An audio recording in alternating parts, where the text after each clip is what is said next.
On this episode of Geekly, I ride a bike, visit the beach, and eat some Cheetos.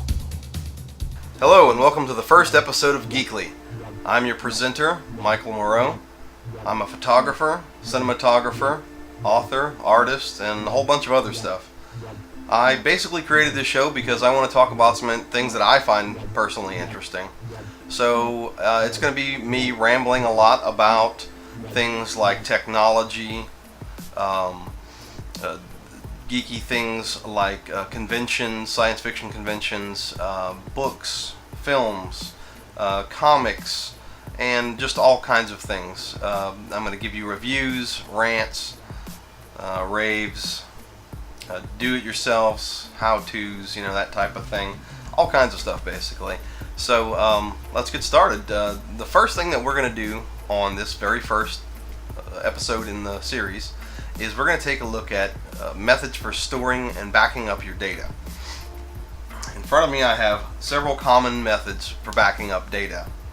Everyone will recognize a standard USB stick. These are very handy little things. You can put them on your keychain or on a lanyard, bring them with you anywhere. They're fast, they're secure. Now let's talk about how long they last. That's a pretty popular question. How long do they last? How long do these little guys, how long is your data going to be safe on there? Well, manufacturers tend to give a lot of different answers, but some of them are claiming up to, I believe, 10 million read-write cycles, which basically means that if you use this little guy 100 times a day for 27 years, that's how long it would work. And they're saying that stored data is typically safe for somewhere around 10 years if it's just sitting in a drawer. Of course, that's going to vary dramatically, but you'd have to assume that your data is going to be safe on here for at least a few years, 3 to 5 years or so. But like anything, it can fail. It can fail, it does fail, and that's why it's so important to back up your data. That's one thing I cannot stress enough, is that backing up data is one of the most important things that you can do. Because if you think about it, most of us now don't have photo albums, printed photo albums. It used to be the old thing that, hey, the house is on fire, run inside and save that photo album. Well, now you need to run inside and save your hard drive, because that's where all your stuff is. That's where all your kids' pictures are going to be. That's where all the videos of them are going to be. And way too many times we see people lose stuff because they lose their phone, they lose a hard drive crashes, and they lose everything that they've been saving for years. Phones are particularly bad for that. Everybody keeps everything on their phone and either doesn't know how or doesn't have the desire to back it up to something more secure. So these are very handy little things for storing data and for carrying data around with you. But what we're going to talk about in a minute is how to properly secure your data for the long run. Let's go ahead and get on to the trusty old Burnable DVD. Most computers that anybody will have now will have DVD drives that can burn these, and blank discs are not very expensive, so you may be tempted to back things up to these. These are great, as long as you understand that there are risks associated with them. The main risk is going to be that they have a shelf life. Manufacturers do not advertise this, but these things have a shelf life. If you look it up, most manufacturers will tell you that they have about a 2-year shelf life, which is incorrect. They have a 5 to 10 year shelf life if they're stored properly. If they're put into a case, a sleeve like this, or even better, a jewel case, one of those CD cases, and then put somewhere in the top of a closet, inside a shoebox or something like that, where it's cool, dry, and doesn't get a lot of repeat scratching. Then you're going to be okay. Obviously, these things do get fingerprints on them. Just clean them very gently with a proper cloth. So a good way to back up data, especially if it's data that you think that you may not need again, but that you just don't want to throw in the recycle bin and delete forever. That's the best thing to do with these. Stuff you may not need again, but you might use again. This one here says stock footage number 2. I may never use this footage again, but I didn't want to throw it away and I didn't want to keep it on a hard drive taking up space. So I put it on here, and hopefully when or if I ever need it again, it'll still have my data on it. Now, as far as long-term storage of large amounts of data, that's what we're going to get on. And I don't think I know a single other person that does it the way I do, but I'm very particular about data loss because several years back, I want to say about 7 years or so back, I had a hard drive crash on me that had my wedding and honeymoon pictures on it. And fortunately we were able to salvage most of the wedding pictures because other friends and family members had them. But our honeymoon pictures, we only ended up with about the 20 or so best ones that we had posted online. And we had taken 500 and something images, so we lost all those. And that's something that's totally avoidable. So what you'll see here, this is a nice metal case. You can get these from Harbor Freight. I'm going to list the website down here. You can order those from Harbor Freight or visit one if you have one in your town. They typically run about $35 for one of these cases, but I've seen them on sale as low as $20 or $25. Harbor Freight has a lot of sales, so check them out, and you never know what you might find in that store either. They have some really interesting stuff. So what I'm going to do is I'm going to open it up, and you'll see how I have my hard drives. This material is called pluck foam, and what it is it's little tiny rectangles of foam that you can basically pluck out what you need to make the shape that you need to keep your stuff secure.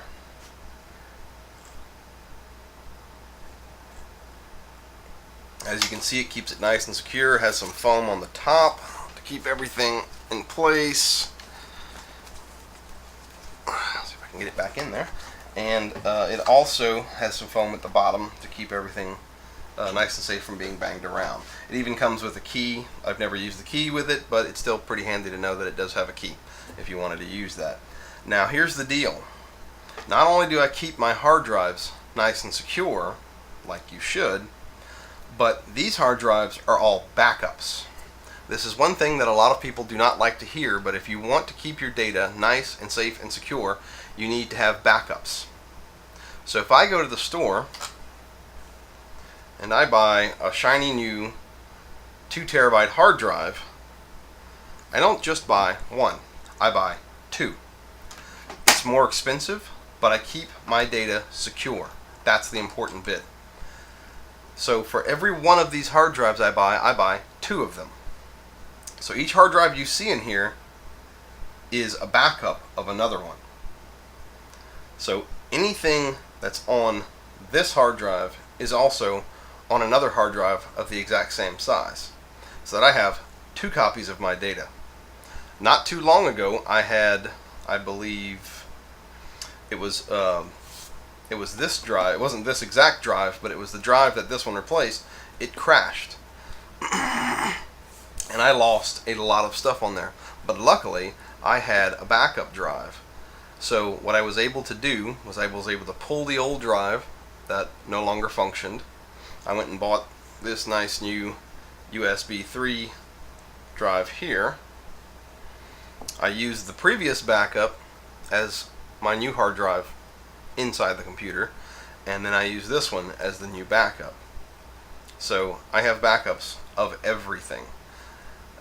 Another thing that I do is a lot of times I'll bring my hard drives with me, and if I know I'm going somewhere where they don't have a SATA dock to put these in, I'll bring a SATA dock with me, and say if I go to my mother's house, my father's house, another friend or relative that would like some of my photos or things like that, I bring them with me and I put them on their computer. And that way, if for some reason my main computer and these hard drives all get destroyed or lost, then I still have backup copies at a friend or relative's house.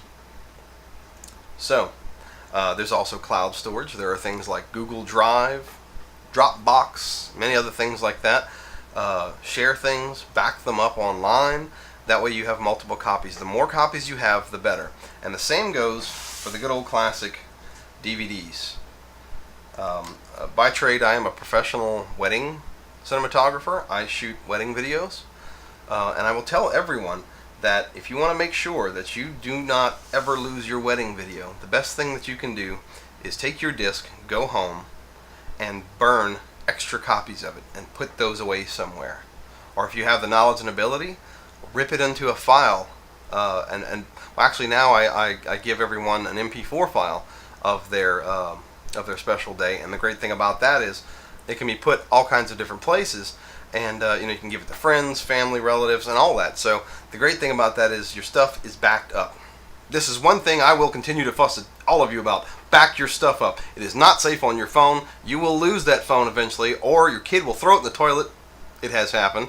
Trust me, my little kid took off with her mommy's phone one day when she was about 18 months old, and I have no idea why. I just saw her get a funny look in her on her face, and she took off with the phone over her head, and just ran in there and chucked it in the toilet. Luckily, it was an older phone at the time that didn't have photo or video capability, so all she lost was some contacts, but it can happen.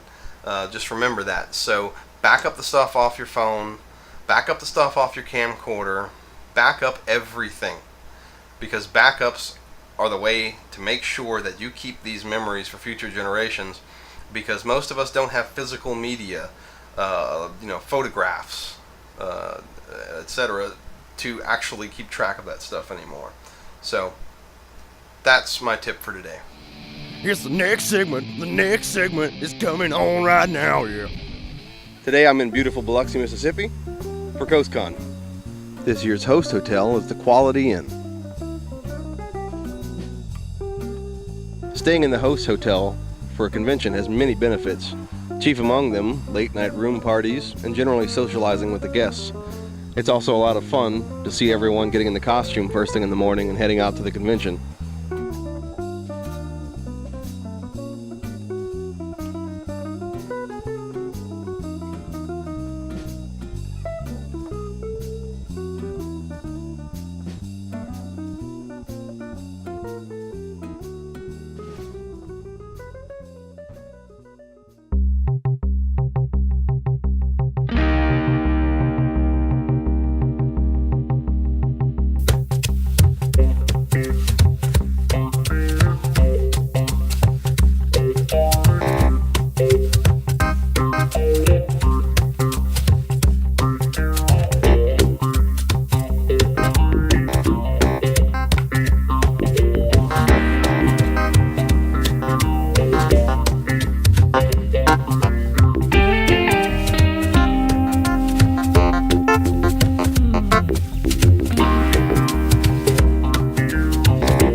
It's good, clean fun. People here just to have fun and not cause any problems. My name is Johnny Segura. I am a artist and cartoonist out of Lake Charles, Louisiana. I have several self-published comic books, and I like cartoons.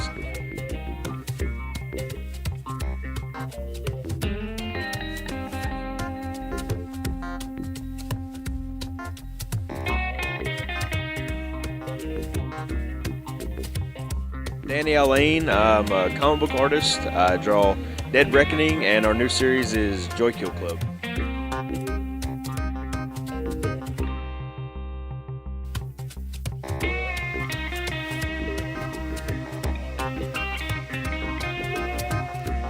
Well, my name is Alan Gilbreth. I am the head of Dark Oak Press and Media. I write the Galen Vampire series, the Jack Lago Mystery series, and the Inspector Peel Mystery series. This is my fourth CoastCon. We absolutely adore coming down to this convention. It's relaxed, it's beautiful, and it's a great excuse to come down and eat a lot of really good seafood. Hi there, my name is MB Weston. It is day 3 of CoastCon. I am totally exhausted but upright. I'm really excited to be here. Basically, I write books. Most of them have explosions. I write the Elysian Chronicles series. It's a fantasy series about guardian angel warfare and treason. I tell people you want to think Navy SEALs meets Roman soldier with wings. And I'm also getting into steampunk. I have a paranormal thriller coming out, as well as a book of paranormal short stories coming out. And I also have a radio talk show. It's called The Final Cut in Movies, which puts science fiction and fantasy movies center stage, because seriously, who wants to watch Muggle movies? I know I don't. So, and I'm here at CoastCon. I'm absolutely loving it. If you haven't come this year, you've got to come back next year. Hey, I'm Kimberly Richardson, also known as the Goth Librarian. I'm with Dark Oak Press from Memphis, Tennessee. Go Elvis! I am a writer of dark fantasy, psychological thriller, things that make you creep out in the middle of the night and during the day. I'm the author of the books Tales from a Goth Librarian, Maybon Pomegranate, The Decemberist, and I'm also the editor for the Dreams of Steam anthologies. Now, why I like coming to cons, especially CoastCon, these guys rock. I mean, I feel like I'm with my own kind, you know? You get to relax, you get to make new friends, you get to see your old friends, and you just get to have a blast.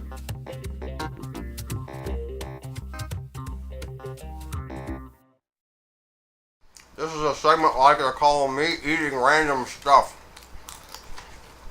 No, seriously, turn off the f***ing camera. As you may have all figured out by now, I have quite an affinity for cameras. In fact, I'm always collecting old lenses, things like that. In fact, I'm shooting this on a DSLR right now with a Sigma 30mm 1.4 lens that I'm very fond of. I've also got here,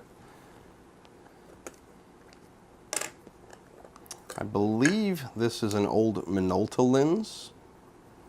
This is a 135mm 2.8.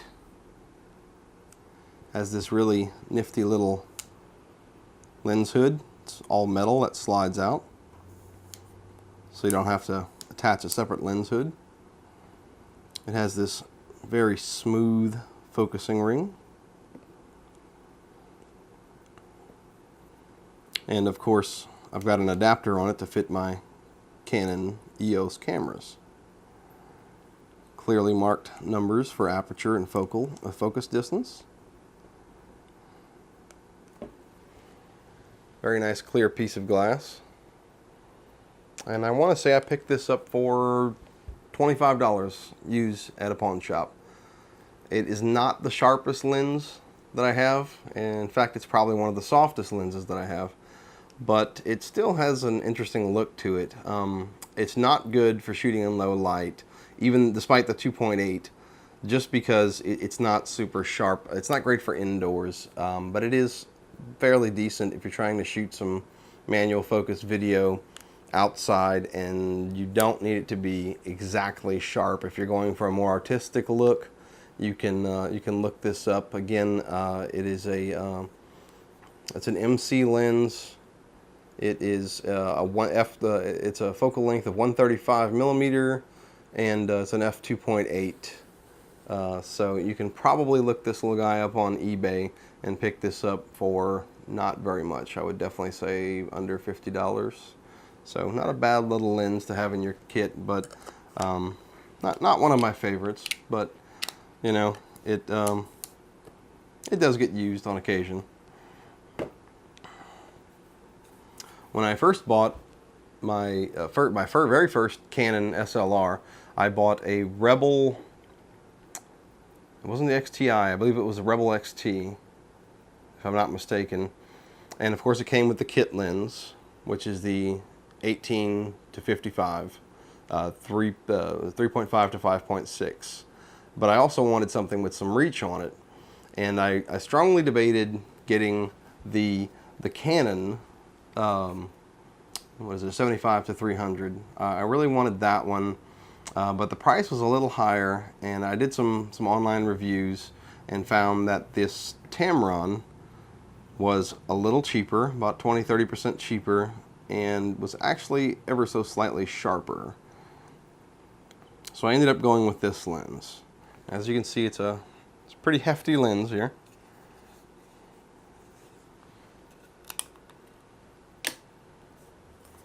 Let's go ahead and take the back off. let's turn this off of autofocus. Once you put that on there, you can see that when this bad boy is on your camera, there is no mistaking the fact that you are zooming in on something. So you may get a few odd looks when people see you with it, just because they think you're up to something. They might suspect you're some sort of peeping Tom. But so it's a pretty good lens. I will say that it is definitely nowhere near L series sharp. It's a good lens for the money. I believe you can pick one up for about $175. It's pretty responsive, and as long as you're either on a monopod or tripod, something like that, do not try to shoot 300 millimeters freehand, because you just can't do it.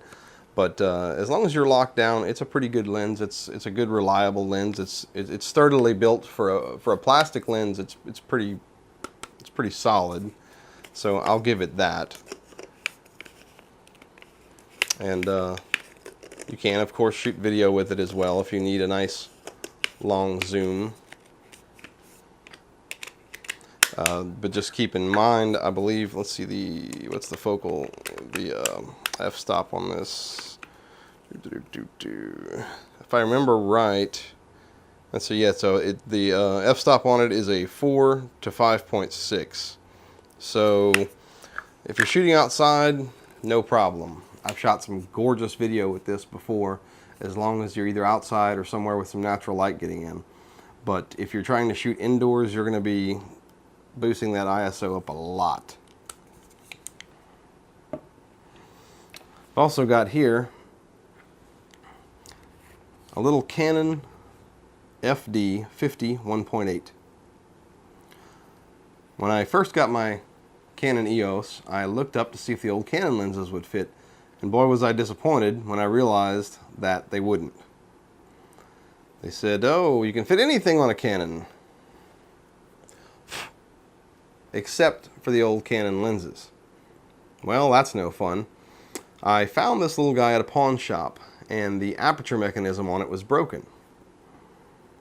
And I told the lady that I'd give her $5 for it, just so I could play around with it, and I figured I'd use it for some macro work or something like that.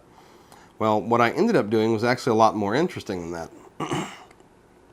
Because the aperture mechanism was already messed up, I took the lens apart and ended up removing the entire aperture mechanism. This lens was a little longer.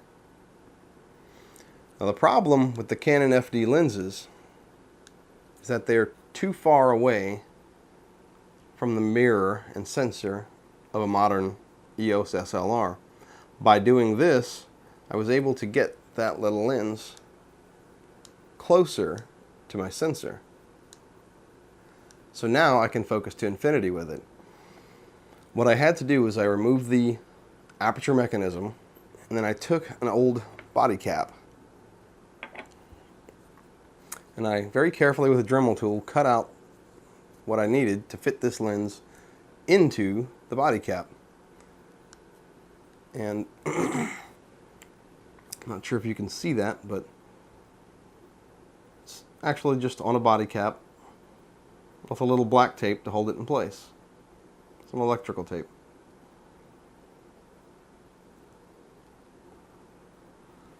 But as it turns out, this is actually a very good lens.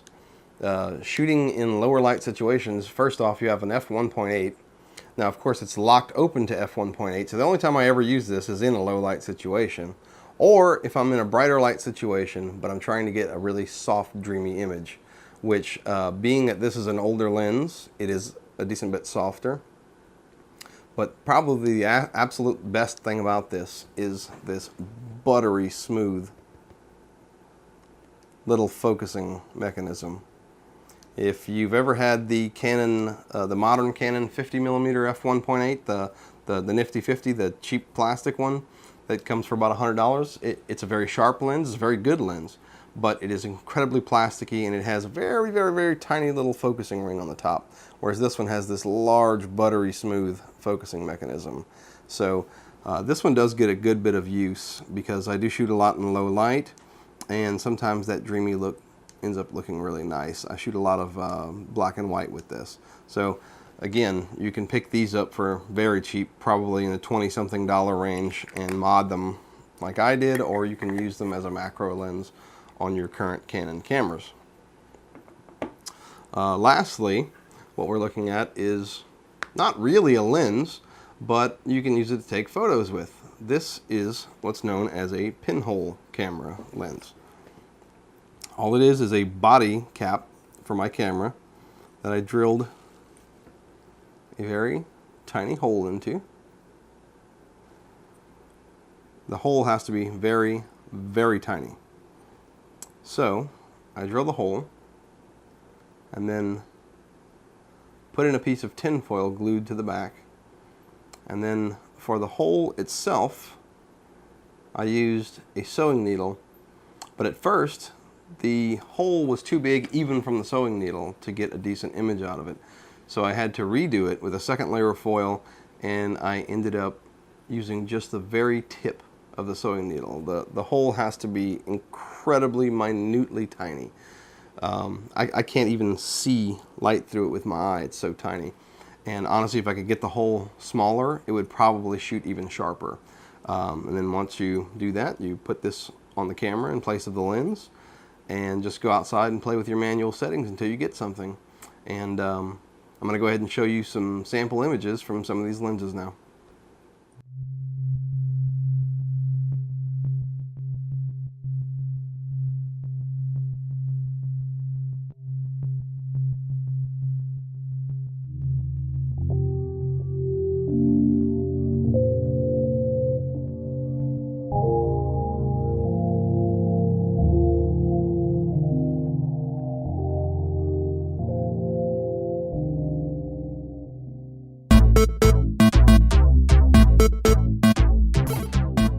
Some of you watching this show may have grown up in the 80s like I did. You probably had an Atari 2600, but you might not have played the game I'm about to speak about. The game I'm talking about today is E.T. the Extraterrestrial, widely panned as one of the worst games ever created. At the time, it was such a huge flop that Atari ended up burying over 1 million copies of the game in a New Mexico landfill. I'm reading an article here that it looks like April 26th, ground is going to be broken in the landfill, and they are going to be digging it up. And I guess we're going to see if there actually are 1 million copies of E.T. the Extraterrestrial buried down in there somewhere. As for Pac-Man, looks like the console version of the game sold around 7 million copies. But Atari still had an extra 5 million gathering dust in a warehouse in El Paso, Texas. So even Pac-Man didn't sell quite as big as they were thinking. It says that on April 26, 1989, Atari did bury a bunch of stuff in a landfill in Alamogordo. But we're not sure exactly what it was. But last year, media company Fuel Entertainment received the exclusive rights from the city of Alamogordo to go digging up the landfill. Looks like they're partnered now with Microsoft's Xbox Entertainment Studios and Lightbox Entertainment. They're going to finally put some of those conspiracy theories to rest. In other gaming news, GOG.com, that's Good Old Games, has announced that it will be releasing up to 100 classic PC gaming titles with Linux support.